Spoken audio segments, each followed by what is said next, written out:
in order to work through many of the assignments, you're going to need to be able to use some common geographic tools.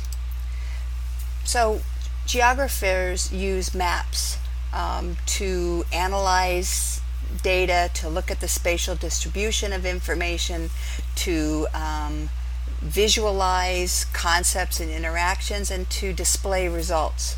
So they use paper maps, your road map, your geologic unit map, population maps, all you can find in paper. There's digital maps and increasingly interactive maps. You probably have used Google Maps to locate a doctor's office or a grocery store, or that Yelp has an app embedded in your phone. So these aren't completely new to you, but you are going to need to know some of the back end, or some of the ways that information is created and accessed. So we're going to look at Google Earth in a couple weeks. This week you're going to work on an ArcGIS online map. Other applications, QGIS, we won't use. We may use some other web maps, but there's lots of mapping programs and software out there. An important concept about maps is map scale, so you'll need to be able to discuss a map based on its scale and use a scale bar. Another common concept in mapping is the use of location, and we can talk about things in terms of a relative location. For instance, my house is 3 miles south of the river and 5 miles east of the mountain. So I'm giving a location relative to something else. And absolute location. And there's lots of ways to talk about absolute location. And in this course, we're going to use latitude and longitude. So let's see, I just jumped. Hold on, let me go back. So I'm going to talk about scale first. We can talk about a word scale, large scale and small scale. When I talk about a large scale map, what I'm talking about is that the features on the map are large. I have not done a lot of map reduction. A small scale map means that there's been a lot of map reduction. So let's look at this map of Oregon, and that's considered a small scale map because I can see a lot of land area, but I can't really see details in the features. I can just see generalizations. I only see big lakes, I don't see little lakes. This map of a park in Eugene is a large scale map. There's less reduction. I can see a lot more detail. I can see where trees are or parking lots. It would be silly to try to put parking lots on a small scale map like this. So that's one way to talk about scale. Another way that's very common is a representative fraction, and this means it's kind of a ratio that talks about the amount of reduction. And representative fractions do not have units. So when I have a representative fraction of 1 to 10, it means that any unit I want on the paper map or online map is equal to 10 of those on the Earth. So I could measure in feet, and I could say 1 foot on this map is equal to 10 feet on the Earth, or 1 inch on the map is equal to 10 inches on the Earth. And so this tells you how much reduction. So a 1-to-1 representative fraction means everything is drawn absolutely to scale. Another common scale type is called the graphic scale. And graphic scales typically have a bar with units indicated along the bar graph. The nice thing about graphic scales on a map is if I enlarge, like zoom, you put my map on a paper copier and enlarge it, the scale will enlarge with it, and so the scale is still true. Or if I reduce it, the scale is still true. So when we get to looking later on at topographic maps, you're going to notice that the bar scale has smaller units, usually on the left end of the bar scale. So here you've got from 4 to 0, and then so each of these is 1 mile, and then there's 4 miles, and then 8 miles. So the actual length of this bar scale is 12 miles. So here's 5 miles, 10 miles, 15 miles. Starts measuring at 0. It's kind of crazy. Blank. So we'll just take a breath on that one. Here we go. Talking about location. Again, we can talk about relative location.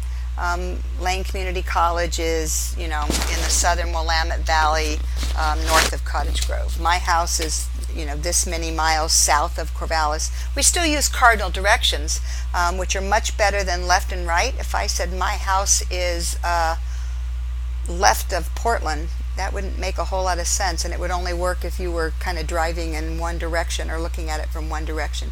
So when we talk about relative units, we always talk about north, south, east, west, and distance from other places.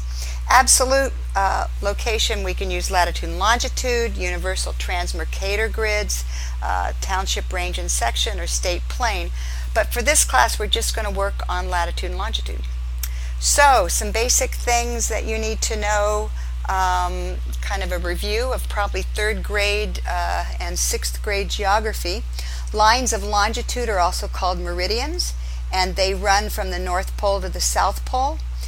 They measure distance from east to west. So 0 degrees longitude is the prime meridian, and if you want to measure from 0 to 360, you just keep moving east.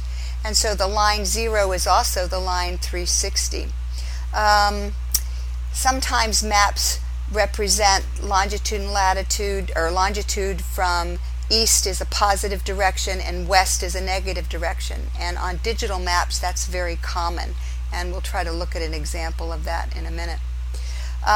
Lines of longitude are not evenly spaced from each other as they converge on the pole. So they're farther apart at the equator, about 69 and some miles apart, but as you get closer, they merge. Halfway around the globe is 180 degrees longitude, and along that line somewhat runs the international date line. And so the international date line, you can see, approximates this meridian, but it does zig and zag, and so it would be a really fun thing for you to figure out. I would Google it, as why the international date line is not a straight line. Oops, we're going to move down. I didn't want you to see that one. Okay, so we are in Eugene, Oregon, and if we look at the map as the prime meridian in the middle, east to the right, west to the left, our location, our longitude is negative 123 degrees west of the prime meridian. Lines of parallel are also called lines of latitude. They circle the globe from east to west, but they measure distance north to south. They divide the world into the northern and the southern hemisphere. 0 degrees latitude is the equator.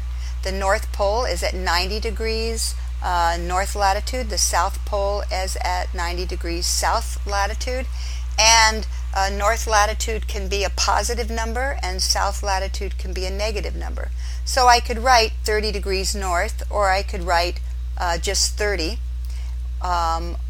And in the southern hemisphere, I could write 30 degrees south or a negative 30. It would mean the same thing. And when we're looking at latitude, you're looking at the angle from the equator. So let's say I want to figure out, I guess Los Angeles is 30 degrees north of the equator, and if we were to be able to put an angle in from the equator to the center of the earth and back out to the place where Los Angeles intersects the globe, you would have a 30-degree angle. So that's where that comes from. It's going to be important for you to be able to add degrees of longitude and latitude. Longitude and latitude run in 60-degree units. So there are, and can be divided into minutes and seconds, much like an hour can be divided into 60 minutes, and 60 minutes can be divided into 60 seconds. So if I am located at this location, 46 degrees, 59 minutes, 59 seconds north latitude, and I move 1 second north, I add a second to the 59, which becomes 60 seconds, which is actually a minute. So I add that minute to 59 minutes, which actually becomes another degree. So my new location is 47 degrees. Same thing with longitude. If I'm located at 117 degrees, 30 minutes, 30 seconds west, and I move 1 second west, which means I'm increasing my distance, I'm going to, I don't know what I'm going to do. I'm going to leave that right at where it was because that was a really silly example. Anyway, so there'll be some websites that you can practice this. I think the book talks about longitude and latitude and adding degrees, minutes, and seconds. We are located in, well, Salem is actually exactly at 45 degrees north of the equator. So if we look at latitude as north is a positive number and south is a negative number, you can look at it that way. So if I'm looking at this part of the world, my longitude is negative and my latitude is positive. If I'm looking at, I guess you can't see my pointer. If I'm looking at the upper left-hand corner quadrant of the map, longitude is negative and latitude is positive. If I'm looking at the right upper quadrant of the map, longitude is positive and latitude is positive.